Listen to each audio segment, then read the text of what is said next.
Good afternoon, everybody, and welcome to another edition of the Indy's Trusted Servant Show on InspireSmall.biz. What is Indy's Trusted Servant? Well, that's me, Danny O'Malia. I'm Indy's Trusted Servant. I do customer service training and keynoting. It's all about the culture of the organization, what makes Chick-fil-A and Nordstrom, and until really recently, Southwest Airlines, if you go back to the holidays, better than everybody else in their industries. They had great cultures and they somehow kept them. I learned all of that from the hand of the master, my late father, Joe O'Malia, back in the O'Malia food market days, but even before that, when my dad owned a little tiny store in Broad Ripple, where the Vanguard Bar is now on Guilford Avenue. It had one cash register, 8 or 9 employees. One of them was a 9-year-old, 10-year-old kid. My dad lost that store, came back 10 years later, started O'Malia Food Markets, 9 stores, almost 1,000 employees. And one of the things I learned was never, ever, ever give up. If you're interested in hearing more about my customer service training or keynoting, give me a call at 317-413-9062. What's the Indy's Trusted Servant Show on InspireSmall.biz? I like to describe it as lively local small biz and community talk where you can feel the pulse of Indy. And today my guest is new to Indianapolis. Met him at a networking event, I think Biz Spotlight, but I'm not sure. Does that sound right? So that's a Ryan Henry special, Biz Spotlight. His name is JohnGabriel. I'm going to try the whole name, although he warned me not to. Nguyen Trong. And he started a company called XPHERA and has brought his company to Indianapolis kind of recently. So, John, welcome to the Indy's Trusted Servant Show. Thank you for having me. You're more than welcome. I'm looking forward to getting to know you better. So give us a little bit about your background, where you grew up, where you went to school, what you studied, and what brought you to Indianapolis, and then we'll talk about XPHERA. Yeah, so first of all, appreciate again for having me here. I grew up in the South, so right 25 miles away from the center of Atlanta in a small town called Conyers. Conyers, Georgia. I've heard of it. Why have I heard of Conyers, Georgia?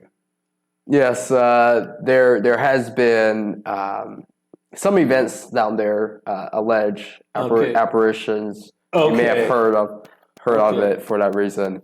But Georgia will always be kind of close to home for me because I just love the forest there. Even though I only lived 25 miles from downtown Atlanta, we were vastly surrounded by these large pine trees and untouched lands, which is quite unique for a city, at least compared to the Midwest.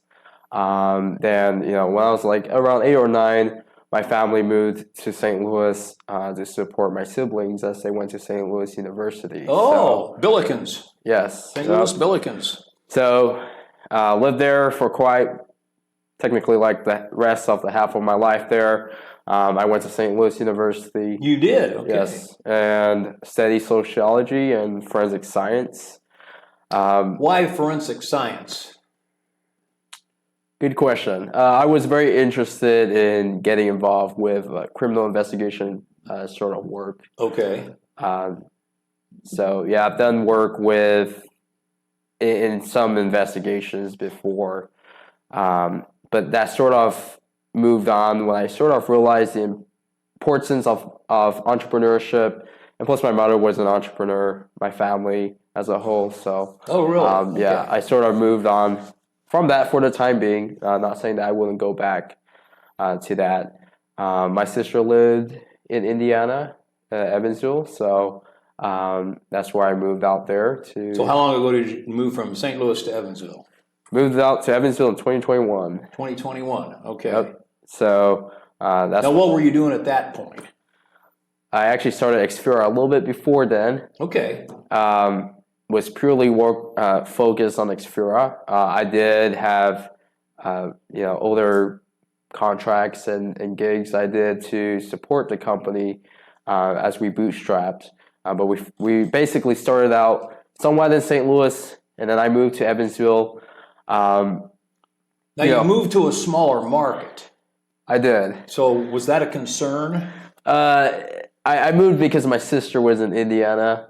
I wasn't too concerned about the business at that point. I was just wanting to have a fresh start at a new place. Okay. So actually, a small market actually worked out very nicely for XPHERA.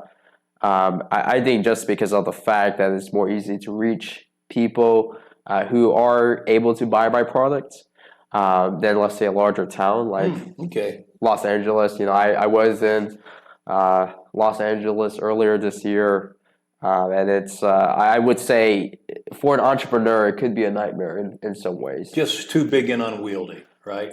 Yeah, and all the people who are C-level hide away from networking events. Yeah. So you're not gonna find them there. So yeah, I mean, I went to Evansville, worked on XPHERA for about a year or two. We released our app XPHERA to the App Store, Android and iOS. We got our first contract with the Evansville Wartime Museum. And then that's kind of where I've already made contact with most of the verticals who could buy my product. So that's when I made the decision. We'll come back to that for sure. What brought you from Evansville to Indianapolis? So really it's because the market was basically saturated because the amount of verticals that could use my product in Evansville were very limited. I've already made contact with the large majority of them, if not all. So I'm more focused on keeping my clients who are down in Evansville happy and gain referrals naturally there. But I had to make the next step for my company and why did you go to Indianapolis instead of going back to St. Louis? Just curious. I was already working on a deal actually in Indianapolis. With somebody here. Yes. Okay. Even before I moved to Evansville. So we're trying to close the deal actually still right now. It's with the Promenade Trail actually. So there's a lot of trails being built along the White River. I was already closing a deal there. A lot of people from Evansville go to Indianapolis, and I enjoy Indianapolis. Indianapolis is a nice city. It is. So I just cool. Where do you live in Indianapolis? Somewhat on the north side, so north of Broad Ripple. North of Broad Ripple. Okay. So now let's talk about XPHERA. When did you start that, and what is it? So I started XPHERA in early 2021, April specifically. Not sure how you would define start, but that's when I had the first conception of the idea.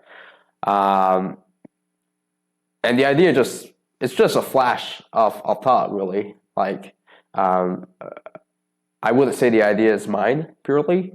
If you look in any sort of sci-fi movie or any sort of video game, like a first-person video game, let's say Call of Duty, Hitman, or any sort of these games. I have no idea what you're talking about.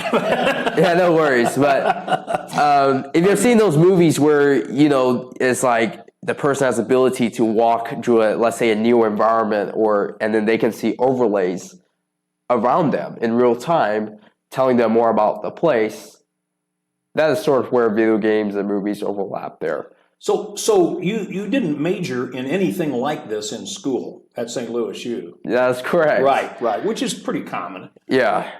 So now you've started to touch on exactly what XPHERA is, but give us a bit of who are your clients, or who are your target clients? Yeah, for sure. Yeah, I would love to go into kind of like the concept behind it, but in terms of our clients right now. Really anyone who manages some sort of large space or facility. So that could be a mall, museums, parks, trails. Hotels? Potentially. Really, especially outdoor spaces. Especially outdoor spaces. Yes, okay. and the reason being is that putting a sign indoors is much more easy than putting a sign outdoors. And the aesthetics of, like, let's say a museum putting up a sign for an exhibit is much more easy than, let's say, a park trying to put up a bunch of signs to tell history along that trail. Okay. So we have found that our product is actually adds capability that is not possible beforehand. Whereas for a museum, we can add enhancements. Now it's a museum, you're inside again, right? Yeah, you're inside again. So for a museum, we do provide some benefit, but there is more alternatives to our solution. So is it oversimplification to say you would go to a art museum, children's museum type of place and try to sell them on you doing virtual tours of the place? Is that it? Or is that too simplified? In-person tours, I would say. So in-person tours. So, if you walk to many museums, they will have a person called a docent, and they will provide a guided tour as you are there. So what we have done for the Evansville Wartime Museum is that we provide... What's the museum in Evansville? It's called the Evansville Wartime Museum. Evansville Wartime Museum. So it's located by the airport. So, so what we provide for them is basically a guided tour, so that way people can just download the app, and while they are at the Evansville Wartime Museum, they can actually have a guided tour around the museum, and they can see on their own. Yes, basically on their own. Okay, so it gives you that ability to do it on your own, and it helps deals when they're short on staff or if they have customer peaks. Okay, so is it too early to ask who some of your clients in Indianapolis are, or who the targets are?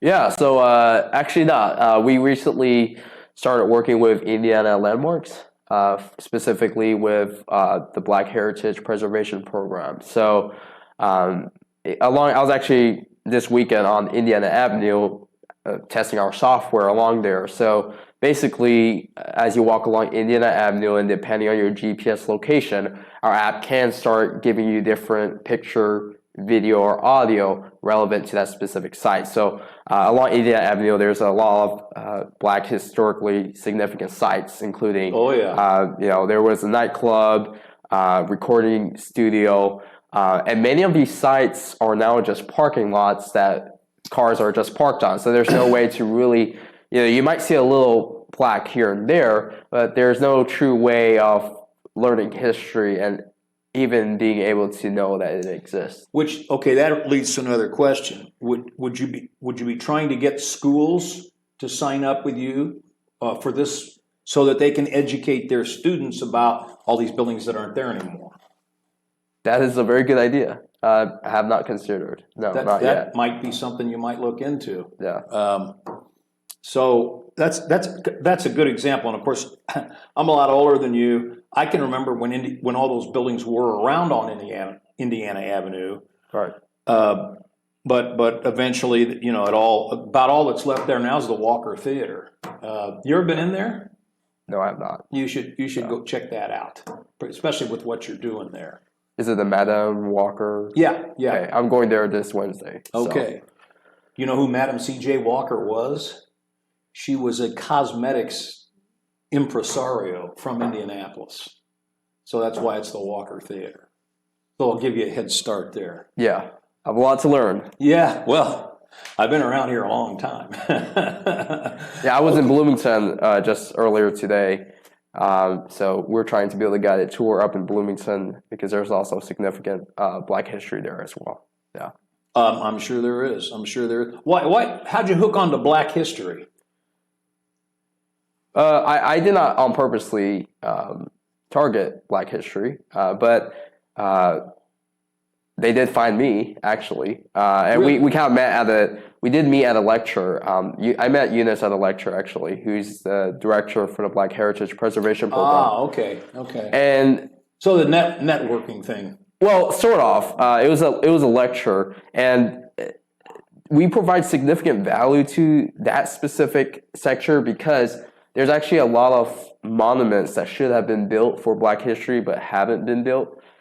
So our technology, basically, you don't need government approval, and you can actually bypass and basically place information even if it hasn't been approved. So there is some controversial history about Indiana. Oh my gosh, yes. Oh my gosh, yes. The Ku Klux Klan was pretty much alive and well around Indianapolis in the 1920s. In fact, the Ku Klux Klan created Crispus Attucks High School to get the Black kids all in one school. Did you know that? I don't know about that specific school, but when I was in Bloomington earlier today, I've learned a bit of different schools that were built for. Well, let me tell you who Crispus Attucks was. Crispus Attucks was a Black guy who was the first guy killed in the Revolutionary War. And so when they had an all-black school, they named the school after Crispus Attucks. And at any rate, a lot of history there. And if you dig farther into this, well, thank God we're not there anymore. Yeah, thank God. Still got work to do. But, sure, we do. But we keep working at it. And so, what else? So I got it now. You're doing virtual tours.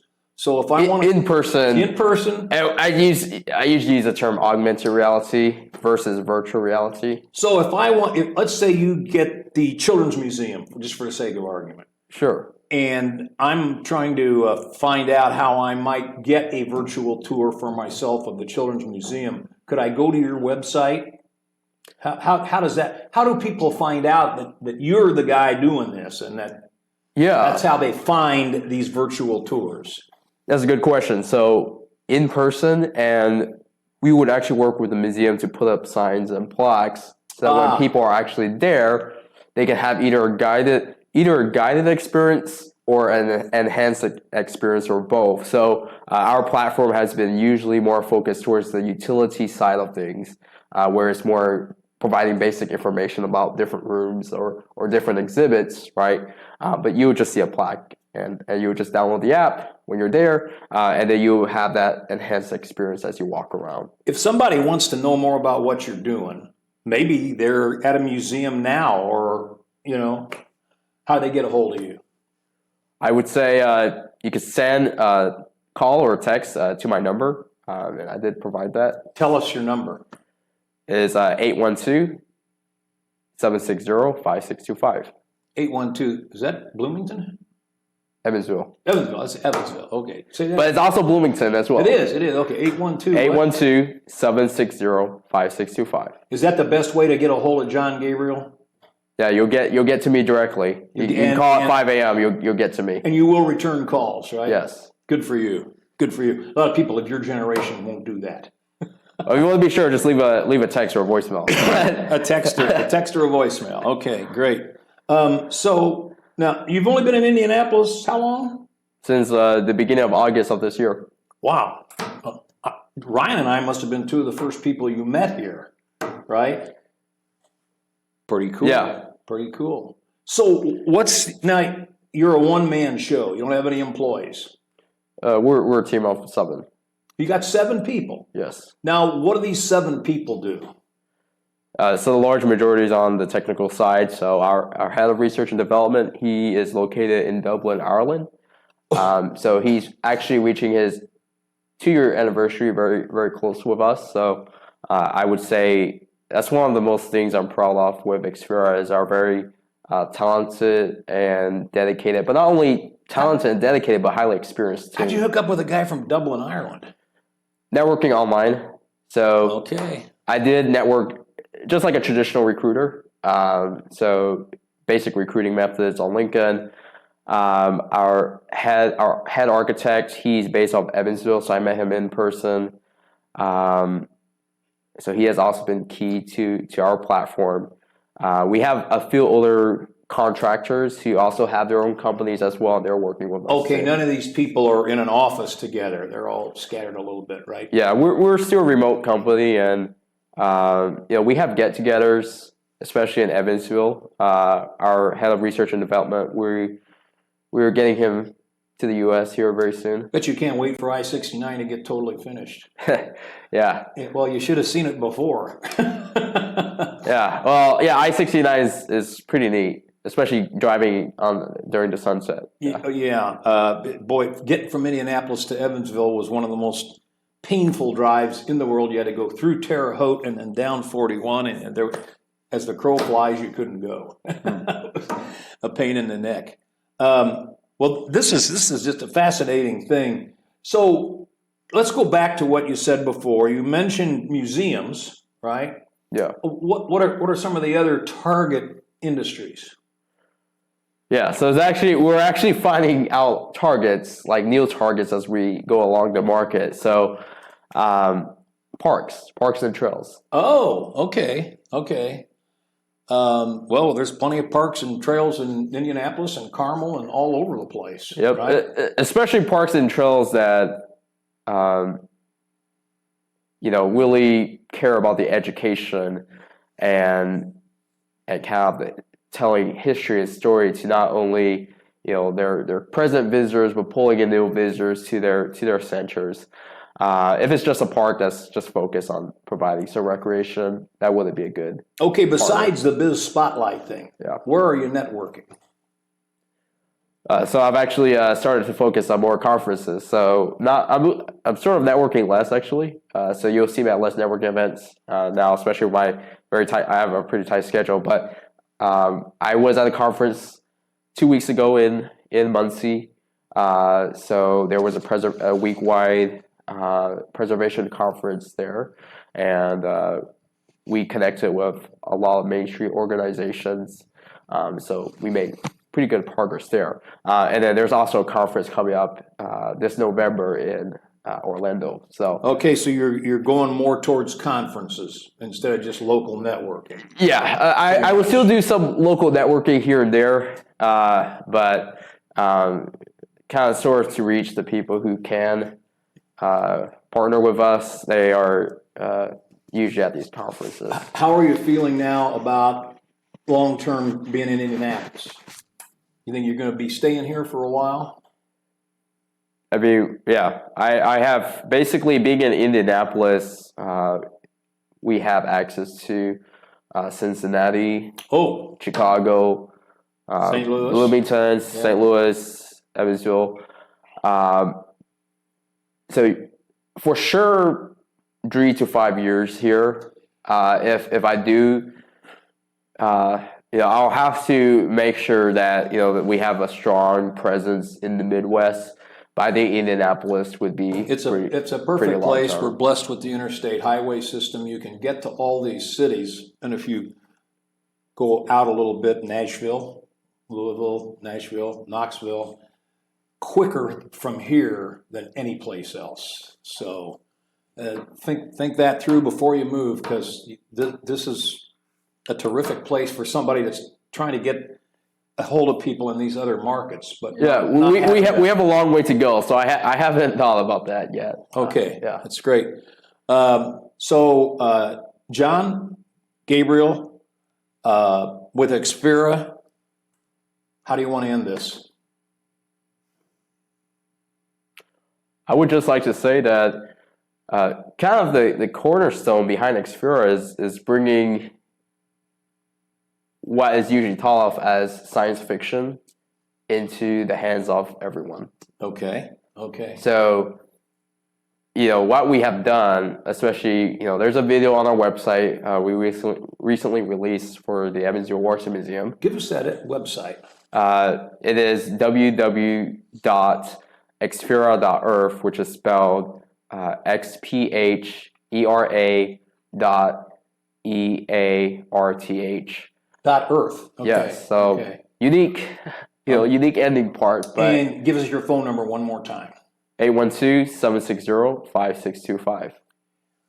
Thanks for being my guest, John. It's great to have you here. I'm glad I met you. Welcome to Indianapolis. Next week, our guest will be Deanna Moray of Synergize, or I'm not saying that right, Ryan. Synergize. Re-Synergize. Yes. Okay. Great. See you around, John. Maybe not as much, though, if you're going to do a little bit different stuff. See you all next week on the Indy's Trusted Servant Show. Thanks to Ryan Henry.